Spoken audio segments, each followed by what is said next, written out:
Full detail BMS course के बारे में कि बीएमएस के बाद आप कौन कौन सी सर्जरीज परफॉर्म कर सकते हो, क्या बीएमएस के बाद हम एमडीआईएमएस कर सकते हो और बीएमएस के बाद सैलरी कितनी होगी, कितने साल का कोर्स होता है और सब्जेक्ट कौन कौन से होंगे, कि बीएमएस करने के बाद आपकी सैलरी कितनी होगी, कि बीएमएस कोर्स का खर्चा कितना आता है, मतलब फीस कितनी लगेगी आपकी पूरे कोर्स की। अब रही बात कि बीएमएस में सब्जेक्ट कौन कौन से होते हैं दोस्तों, संस्कृत कितने % होती है। संस्कृत दोस्तों बीएमएस के दौरान आपको स्कॉलरशिप भी मिलती है। स्कॉलरशिप दोस्तों जब मैं अगर आप 2024 में बीएमएस करते हो तो आपको बेनिफिट ये है दोस्तों कैसे हो आप लोग, welcome back to my YouTube channel. और दोस्तों काफ़ी बच्चों के मेरे पास कमेंट आ रहे थे और मैसेज आ रहे थे कि सर एक वीडियो बनाओ कि जिसमें आप बताओ फुल डिटेल बीएमएस कोर्स के बारे में कि बीएमएस के बाद आप कौन कौन सी सर्जरीज परफॉर्म कर सकते हो, क्या बीएमएस के बाद हम एमडीआईएमएस कर सकते हो और बीएमएस के बाद सैलरी कितनी होगी, कितने साल का कोर्स होता है और सब्जेक्ट कौन कौन से होंगे।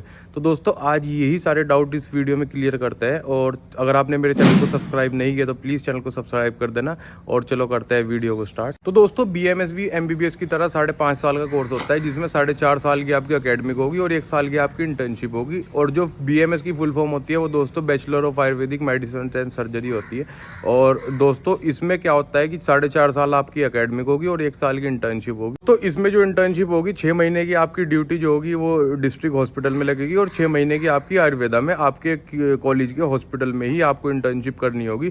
6 महीने की डिस्ट्रिक्ट हॉस्पिटल में और 6 महीने की कॉलेज में। तो अब रही बात कि बीएमएस में सब्जेक्ट कौन कौन से होते हैं। और दोस्तों मैं आपको फर्स्ट ईयर की ही बताना चाहता हूँ। जो फर्स्ट ईयर में आपके सब्जेक्ट होंगे वो एनाटमी, फिजियोलॉजी, जिसमें आयुर्वेदा का भी पार्ट होगा और आपका मॉडर्न पार्ट भी होगा। और दोस्तों अष्टांग हृदय, संस्कृत और पदार्थ विज्ञान, ये आपके 5 सब्जेक्ट होंगे, जिसमें आपको मॉडर्न भी होगा और आपका आयुर्वेदा भी होगा। तो ये टोटल 5 सब्जेक्ट होते हैं। अब रही बात दोस्तों संस्कृत कितने % होती है। संस्कृत दोस्तों बीएमएस में सिर्फ फर्स्ट ईयर में एक सब्जेक्ट होता है और वो भी 50 मार्क्स का होता है और बहुत ही बेसिक उसमें आते हैं क्वेश्चंस, आप बहुत ही आसानी से क्लियर कर लोगे। अगर आप डरते हो संस्कृत से तो दोस्तों डरने की कोई बात नहीं है। एमएस में सिर्फ फर्स्ट ईयर में ही आपको संस्कृत पढ़ने को मिलेगी, बाकी 4 साल 4.5 साल आपको पढ़ने को नहीं मिलेगी। आप अगर हिंदी में भी आंसर दोगे तब भी आप बहुत अच्छे मार्क्स से पास हो जाओगे।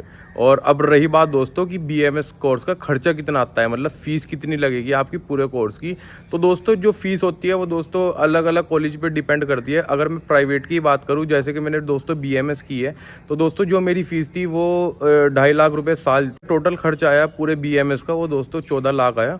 और मेरा कॉलेज मैंने ग्लोबल यूनिवर्सिटी से बीएमएस की है। तो अगर आप 2024 में बीएमएस करते हो तो आपको बेनिफिट ये है दोस्तों, अब 2-3 साल से हमारी सरकार ने काफ़ी सर्जरीज बीएमएस डॉक्टरों को अलाउ कर दी है, मतलब 58 सर्जरीज बीएमएस डॉक्टर परफॉर्म कर सकते हैं। बीएमएस करने के लिए जो क्राइटेरिया होता है 11th या 12th में आपके पास पीसीबी होनी चाहिए और उसके बाद दोस्तों आप नीट का एग्जाम दो, जो कि एमबीबीएस के लिए भी होता है। नीट को क्वालिफाई करने के बाद ही आप किसी बीएमएस प्राइवेट कॉलेज में एडमिशन ले सकते हो। और अगर आपकी रैंक अच्छी आ गई तो आपको गवर्नमेंट कॉलेज भी मिल सकता है। तो बात करते हैं बीएमएस में फीस स्ट्रक्चर आपका क्या रहने वाला है। और जैसे कि मैंने दोस्तों काफ़ी वीडियो में फीस स्ट्रक्चर बता रखा है, लेकिन मैं फिर भी आपको बता देता हूँ। जो आपका फीस स्ट्रक्चर होगा दोस्तों, अगर आपको गवर्नमेंट कॉलेज मिल जाता है तो आपका बीएमएस बहुत ही सस्ते में हो जाएगा, 10 to 20,000 पर ईयर। लेकिन अगर दोस्तों आप बीएमएस किसी प्राइवेट कॉलेज से करते हो, जो मिनिमम आपकी फीस होगी वो दोस्तों 2 लाख से लेके 3 लाख तक होगी पर ईयर एनुअली।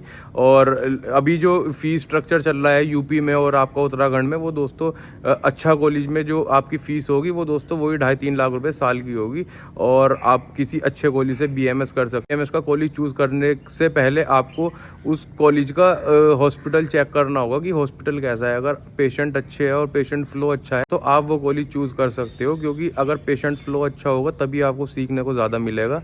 और ये आप देख सकते हो किसी भी कॉलेज में एडमिशन लेने से पहले वहाँ का स्टाफ कैसा है और टीचर्स कैसे है और वहाँ का पेशेंट फ्लो कैसा है, हॉस्पिटल कैसा है। तो दोस्तों उसके बेसिस पे आप कॉलेज चूज़ कर सकते हो, लेकिन रिसर्च आपको खुद करनी होगी कि कौन सा कॉलेज आपके लिए बेटर है। बस दोस्तों के मेनली क्या होता है, पूरा मिक्सचर होता है आपका एलोपैथी का और आपका आयुर्वेदा का, जिसमें 50% आपको एलोपैथी पढ़ाई जाती है और 50% आपको आयुर्वेदा पढ़ाई जाती है। बीएमएस में आपको मॉडर्न भी बहुत अच्छे से पढ़ाई जाएगी। और जो आपके सब्जेक्ट हो गए वही दोस्तों जो मैंने आपको बताया कि anatomy, physiology, pathology, pharmacology, ENT, gynae और दोस्तों सर्जरी, इन सारे सब्जेक्ट को डिटेल में पढ़ाया जाएगा। और वहीं आपको पेशेंट का एक्सपोजर भी दिया जाएगा आयुर्वेदा से भी और आपका एलोपैथी से भी, क्योंकि दोस्तों 6 महीने की जो आपकी इंटर्नशिप होगी वो दोस्तों आपकी डिस्ट्रिक्ट हॉस्पिटल में होगी, जहाँ पे आपको दोस्तों एलोपैथी के बारे में सिखाया जाएगा। और दोस्तों 6 महीने की इंटर्नशिप आपकी किसी आयुर्वेदिक हॉस्पिटल में लगेगी, जहाँ पे आपको आयुर्वेदा के बारे में सिखाया जाएगा। तो दोस्तों आप BMS चूज़ कर सकते हो। BMS का बहुत ही अच्छा स्कोप है। और दोस्तों अब रही बात, सबसे मेन सवाल ये आता है कि BMS करने के बाद आपकी सैलरी कितनी होगी, जो कि दोस्तों मैंने काफ़ी वीडियो में बता भी रखा है कि BMS करने के बाद अगर आप किसी हॉस्पिटल में जॉब करते हो एज अ फ्रेशर, तो दोस्तों जो आपकी सैलरी होगी वो दोस्तों वही 25 से 30 हज़ार होगी। और ये आपके एक्सपीरियंस पे डिपेंड करता है कि आपको एक्सपीरियंस कैसा है। अगर आपको एक्सपीरियंस अच्छा होगा तो आपकी सैलरी धीरे धीरे करके दोस्तों आप 50, 60, 70, 80, 1 लाख तक कमा लो, आपको दोस्तों अच्छा एक्सपीरियंस है तो। लेकिन अगर आप फ्रेशर हो तो दोस्तों वही जो आपकी सैलरी होगी 25 से 30 हज़ार होगी। BMS के दौरान आपको स्कॉलरशिप भी मिलती है। स्कॉलरशिप दोस्तों जब मैं अपने कॉलेज में पढ़ा करता था तो दोस्तों हमारी सेंट्रल की और दोस्तों स्टेट की दोनों स्कॉलरशिप आया करती थी। जो हमारी स्कॉलरशिप आया करती थी वो दोस्तों सेंट्रल की एज़ कम्पेयर टू स्टेट की से थोड़ी ज़्यादा आती है। सेंट्रल की स्कॉलरशिप थी वो दोस्तों वही 50-60 हज़ार रुपये आया करते थे, और जो स्टेट की होती है वो थोड़ी कम होती है, वही 30-40 हज़ार रुपये। अगर आप दोनों को कंबाइन करके देखो तो दोस्तों 1 लाख अबव ही बैठती है, और जो कि बहुत सही भी है। अगर आप किसी प्राइवेट से भी BMS करते हो, अगर आपकी 2.5 लाख भी फीस है तो दोस्तों आपकी 1 लाख रुपए तो कम से कम स्कॉलरशिप से निकलेंगे ना। तो दोस्तों आपको स्कॉलरशिप का फॉर्म ज़रूर भरना चाहिए अगर आपने BMS में एडमिशन लिया है तो, जो कि हर साल निकलती है स्कॉलरशिप के फॉर्म। आप किसी भी साइबर कैफ़े में जाके भरवा सकते हो। और दोस्तों अब रही बात, BMS तो हमारी हो गई, BMS के बाद क्या स्कोप है। तो दोस्तों BMS के बाद बहुत ही अच्छा स्कोप है। BMS के बाद आप एक एग्ज़ाम दे के MD या MS कर सकते हो, जिसे AIA PGT कहते हैं। अगर आप AIA PGT क्लियर कर लोगे तो दोस्तों आप किसी भी कॉलेज से MD या MS कर सकते हो। अगर आपने MD और MS कर ली, MS करने के बाद जो दोस्तों 58 सर्जरीज आपको अलाउ है, आप 58 सर्जरीज परफॉर्म कर सकते हो। और अगर आप किसी हॉस्पिटल में भी जॉब करते हो PG करने के बाद, MD MS करने के बाद, तो दोस्तों जो आपकी सैलरी होगी वो दोस्तों 1 लाख से लेके 3 लाख तक होगी। वो हॉस्पिटल्स पे डिपेंड करता है कि आप कौन से हॉस्पिटल में जॉब कर रहे हो, जो कि बहुत ही अच्छी सैलरी है दोस्तों।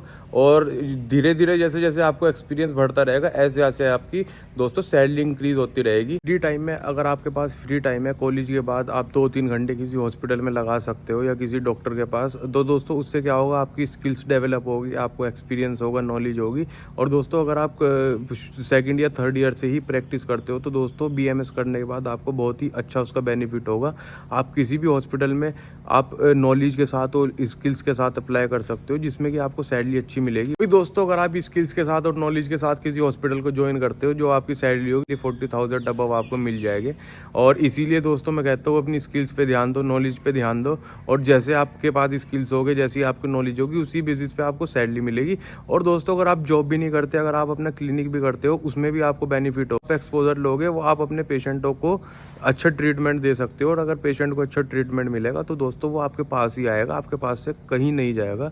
इसीलिए दोस्तों अपने नॉलेज पे ध्यान दो, अपनी स्किल्स पे ध्यान दो। लास्ट में मैं यही कहना चाहता हूँ कि आप अपने नॉलेज पे ध्यान दो, स्किल्स पे ध्यान दो, कॉलेज जाओ और कॉलेज के बाद अपनी प्रैक्टिस करो। आप अर्निंग की टेंशन मत लो, जब आपके पास स्किल्स होगे और आपको नॉलेज होगी तो अर्निंग भी आप अच्छी कर लोगे। दोस्तों आज की वीडियो यहीं तक थी। अगर आपने मेरे चैनल को सब्सक्राइब नहीं किया तो प्लीज़ चैनल को सब्सक्राइब कर देना। और इंस्टाग्राम पे अगर मुझे फॉलो नहीं किया तो आप मुझे इंस्टाग्राम पे जाके फॉलो कर सकते हो। और अगली वीडियो में किस टॉपिक के ऊपर बनाऊँ आप मुझे कमेंट करके या मैसेज करके सजेस्ट कर सकते हो।